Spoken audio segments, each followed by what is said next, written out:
Hello students, നമ്മൾ ഇന്ന് main ആയിട്ട് പഠിക്കാൻ പോകുന്നത് ഓർഗാനിക് കെമിസ്ട്രിയിലെ മെയിൻ റിയാക്ഷൻസിനെ പറ്റിയാണ് ചർച്ച ചെയ്യാൻ പോകുന്നത്. ഫസ്റ്റ് റിയാക്ഷൻ ഉള്ളത് വുഡ്സ് റിയാക്ഷനെ പറ്റിയാണ് പറയാൻ പോകുന്നത് കേട്ടോ. ഓൺലൈനിൽ ഏറ്റവും ഈസി ആയിട്ടുള്ള റിയാക്ഷൻ ആണ്. അപ്പൊ നമുക്ക് റിയാക്ഷനിലേക്ക് നോക്കാം. ഇവിടെ നോക്കിയോ, 2 RX പ്ലസ് 2Na റിയാക്ട് ചെയ്യുമ്പോഴാണ് ഈ സാധനം നടക്കുന്നത്. ഈ RX എന്ന് പറഞ്ഞാൽ ആൽക്കൈൽ ഹാലൈഡ് ആണ്. ആൽക്കൈൽ ഹാലൈഡ് കൊണ്ട് ഉദ്ദേശിക്കുന്നത് എന്താണെന്ന് വെച്ചാൽ R എന്ന് പറഞ്ഞാൽ മീഥൈൻ, ഈഥൈൻ, പ്രൊപ്പൈൻ ഇങ്ങനത്തെ ഗ്രൂപ്പിന്റെ അകത്ത് ഒരു ഹൈഡ്രജൻ വ്യത്യാസം വരുന്നതാണ്. X എന്ന് പറഞ്ഞാൽ നമുക്ക് ഓൾറെഡി അറിയാം ഹാലജൻസ് ആണ്. ക്ലോറിൻ, ഫ്ലൂറിൻ, ബ്രോമിൻ, അയഡിൻ ഇങ്ങനത്തെ സാധനങ്ങളാണ്. അപ്പൊ നമ്മൾ ഇതിനെ ജനറലി റെപ്രസെന്റ് ചെയ്യുന്നതാണ് എന്ത് വെച്ചിട്ട്, RX വെച്ചിട്ട്. ഇത് റിയാക്ട് ചെയ്യുന്നത് എന്തായിട്ട് വെച്ചാൽ 2 സോഡിയമായിട്ടാണ് റിയാക്ട് ചെയ്യുന്നത്. 2 സോഡിയമായിട്ട് റിയാക്ട് ചെയ്യുന്നു in presence of dry ether. Dry ഈതറിന്റെ പ്രസൻസിൽ റിയാക്ട് ചെയ്യുന്നു. ഇത് വെറുതെ കാണാപ്പാടം പഠിക്കേണ്ട ആവശ്യമില്ല.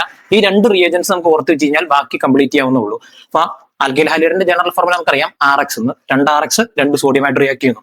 ഇനി ഇത് രണ്ടും അറിയാൻ മാത്രം നമുക്ക് ഇത് കംപ്ലീറ്റ് ചെയ്യാവുന്നുള്ളൂ. നോക്കുക, ഈ 2 സോഡിയം എക്സും കൂടി ചേർന്നിട്ട് 2NaX ഉണ്ടാവും. 2 സോഡിയം ഇവിടുത്തെ 2 എക്സും കൂടെ കൂടി ചേർന്നിട്ട് 2NaX ഉണ്ടാവും. ശ്രദ്ധിച്ചാൽ തന്നെ മനസ്സിലാവും ബാക്കി എന്തോ ഉള്ളൂ, 2R ഉള്ളൂ. 2R എന്ന് പറഞ്ഞ് നിൽക്കുന്നതിന് പകരം എന്ത് നിൽക്കുന്നു, RR എന്ന് നിൽക്കുന്നു. നിങ്ങൾ ആലോചിക്കും RR എന്ന് പറഞ്ഞാൽ എന്താണ്, ഇത് ആൽക്കൈൻ ആണ്.